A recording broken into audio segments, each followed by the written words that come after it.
Assalamualaikum warahmatullahi wabarakatuh. Perkenalkan, nama saya Nelly Satriani, NIM 210209191.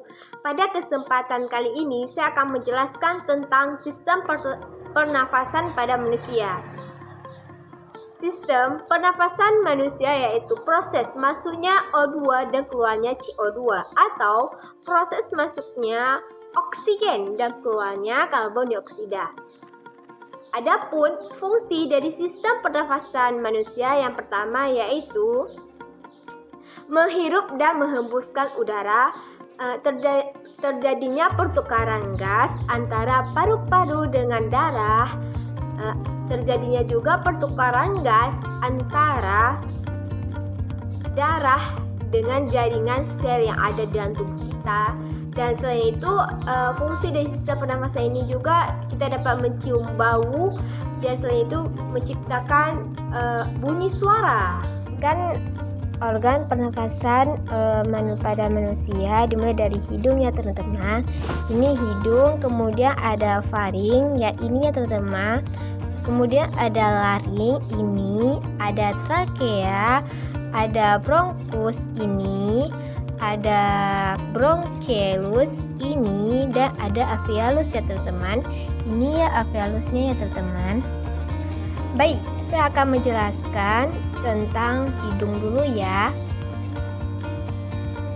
Hidung, di dalam rongga hidung ini terdapat selaput, di mana selaput ini berfungsi untuk menangkap benda-benda asing yang masuk ke dalam rongga hidung.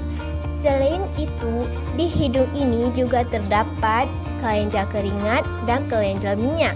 Dan di dalam hidung juga terdapat bulu-bulu kecil, di mana fungsinya untuk menangkap partikel-partikel kotoran yang masuk ke rongga hidung. Kemudian kita lanjut ke faring ya teman-teman. Ini faring merupakan saluran pernafasan yang tempat masuk dan keluarnya udara. Kemudian ada laring. Laring merupakan pangkal tenggorokan, di mana di laring ini adalah tempat masuknya dan keluarnya udara ya teman-teman. Dan di laring ini juga terdapat pita suara sehingga dapat menghasilkan bunyi. Selanjutnya ada trakea teman-teman. Nah, trakea ini merupakan sebagian dari pada leher hingga sampai kepada rongga dada ini ya.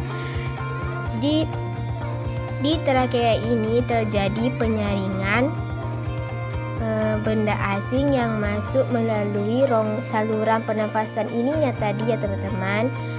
Dan trakea ini memiliki dua cabang yang namanya bronkus.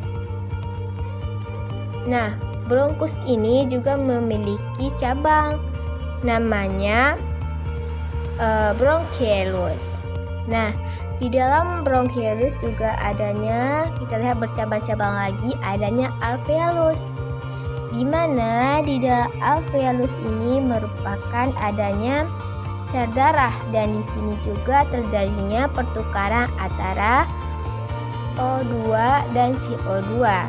Sedangkan di dalam ini paru-paru atau pluma, di mana di dalam paru-paru terdapat bronkus, bronchiolus, dan alveolus. Alveolus ini juga disebut dengan gelembung-gelembung kecil atau gelembung paru-paru ya teman-teman. Adapun di sini sistem pernafasan pada manusia itu ada dua. Pertama ada pernafasan otot, yang kedua ada pernafasan perut atau diafragma. Adapun bagaimana sih cara menjaga organ pernafasan kita agar baik? Pertama yaitu menghindari rokok ya, baik perokok aktif maupun perokok non aktif, karena bahaya merokok itu sangatlah fatal ya bagi sistem pernafasan manusia. Yang kedua, kita tuh harus rajin berolahraga gitu. Nggak perlu berolahraga berat-berat. Misalnya kalau di rumah bagi perempuan ngepel, sapu itu udah termasuk olahraga kok. Selain itu kita menghindari infeksi ya. Misalnya nanti ada keluarga kita yang kena penyakit paru-paru, kita tuh bisa menghindari gitu, karena biasanya penyakit paru-paru itu menular karena adanya infeksi, ada virus. Terus yang terakhir yaitu hindari papasan polusi. Nah, ini salah satu juga ya, kita harus menjaga kesehatan kita dengan menjaga populasi atau memakai masker. Kayak sekarang sebenarnya pakai masker itu selain untuk menjaga kita dari infeksi juga bisa, dia itu juga bisa melindungi kita dari populasi udara. Nah, sekian video penjelasan dari saya. Mohon maaf apabila kurang ya teman-teman. Wabillahi taufiq wal hidayah. Wassalamualaikum warahmatullahi wabarakatuh.